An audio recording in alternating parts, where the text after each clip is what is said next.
एकीकडे राज्यात औरंगजेबाच्या कबरीवरून वाद सुरू असताना दुसरीकडे संभाजीराजे छत्रपती आणि ओबीसी नेते लक्ष्मण हाके यांच्यात एका नव्या वादाला सुरुवात झाली आहे। आणि हा वाद सुरू झालाय तो रायगडवर असलेल्या वाघ्या कुत्र्याच्या समाधीवरून।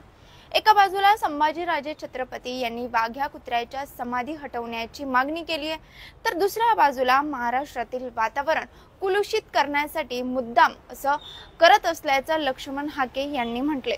त्यामुळे संभाजीराजे छत्रपती वाघ्या कुत्र्याची समाधी हटवण्याची मागणी का करतायत, यावर लक्ष्मण हाके एवढे आक्रमक का होतायत आणि वाघ्या कुत्र्याचा इतिहास नेमका काय आहे जाणून घेऊ या लाईव्हच्या माध्यमातून।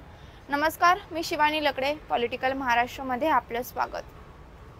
तर सुरुवातीला वाघ्या कुत्र्याची समाधी हटवण्याची मागणी का केली आहे हे जाणून घेऊ। ऐतिहासिक संदर्भ नसलेल्या, पुरावे नसलेल्या वाघ्या कुत्र्याची समाधी रायगड किल्ल्यावरून हटवण्यात यावी अशी मागणी माजी खासदार आणि रायगड विकास प्राधिकरणाचे अध्यक्ष संभाजीराजे छत्रपती यांनी केली आहे। तसंच एक पत्रच त्यांनी मुख्यमंत्री देवेंद्र फडणवीस यांना लिहिले।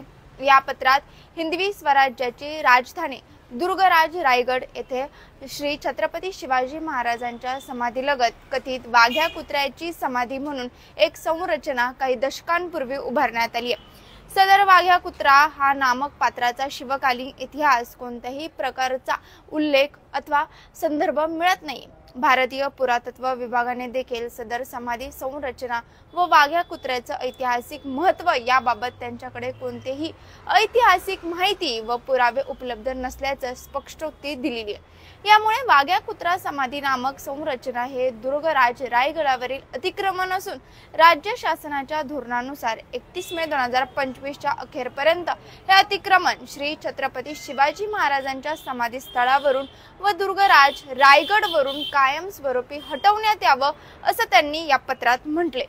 संभाजीराजे छत्रपती यांनी केलेल्या या मागणीवर ओबीसी नेते लक्ष्मण हाके यांनी पत्रकार परिषद घेत 31 मे पर्यंतचाच अल्टिमेटम का दिला असा सवाल विचारलाय। 31 मार्चला माता अहिल्याबाई होळकर यांची 300वी जयंती आहे। त्याच दिवशी पंतप्रधान नरेंद्र मोदींना त्यांच्या गावी आणण्याचा आमचा प्रयत्न सुरू आहे। मात्र महाराष्ट्रातील वातावरण कुलुषित करण्यासाठी मुद्दामच ही तारीख निवडली आहे असा गंभीर आरोप हाकेंनी केलाय। यासोबतच या वाघ्याबद्दलचे पुरावे सुद्धा त्यांनी पत्रकार परिषदेमध्ये दाखवले। अनेक ऐतिहासिक शिल्पात छत्रपती शिवरायांसोबत हा वाघ्या दिसतोय। जर्मन लोकांनी देखील दुसरा पुरावा याबाबत जपून ठेवलाय। 1845 मध्ये अनेक ग्रंथ त्यांनी लिहिलेत। 1680 मध्ये शिवाजी महाराजांचा मृत्यू झाला, त्यावेळी त्यांची समाधी मांडली आणि तिथं एक कुत्रा महाराजांच्या समाधीकडे पाहत आहे असा उल्लेख पुस्तकात आहे असं म्हणत रायगड विकास प्राधिकरणावरून संभाजीराजेंची हकालपट्टी करावी अशी थेट मागणीच हाकेंनी केली आहे। आता ज्यावरून वाद उफाळून आलाय त्या वाघ्या कुत्र्याच्या समाधीचा काय इतिहास आहे हे सुद्धा जाणून घेऊ। वाघ्या हा छत्रपती शिवाजी महाराजांचा निष्ठावान कुत्रा अशी आख्यायिका। वाघ्या कुत्र्याची संकल्पना राम गणेश गडकरी यांनी लिहिलेल्या राजसन्यास या नाटकातून आली। यामध्ये त्यांनी वाघ्या कुत्र्याचा उल्लेख केलाय।